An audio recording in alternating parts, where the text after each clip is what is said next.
السلام عليكم.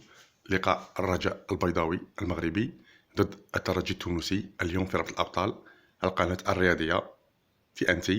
تردد بالقمر اوتسات 21 درجة شرق. تردد قوة الإشارة وبنظام الملتي ستريم على التردد الثاني 11617. هذه بنظام الملتي ستريم، وأيضا احتمال ظهور فيد ناقل المقابلة هنا على نفس القمر، وأيضا على قمر اوتسات 7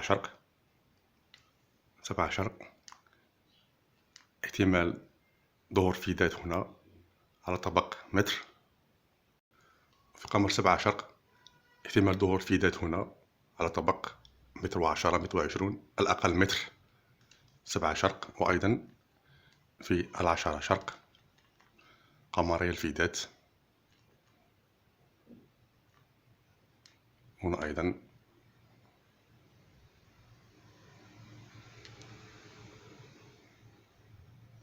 طبق 120 10 شرق 7 شرق احتمال، واحتمال أيضا ظهور المقابلة في قمر 9 شرق أوروبيرد 9 شرق قناة السنغالية الثانية. احتمال هنا RTS 2 أيضا يلتقط أيضا مع 10 شرق جنبا إلى جنب. والسلام عليكم.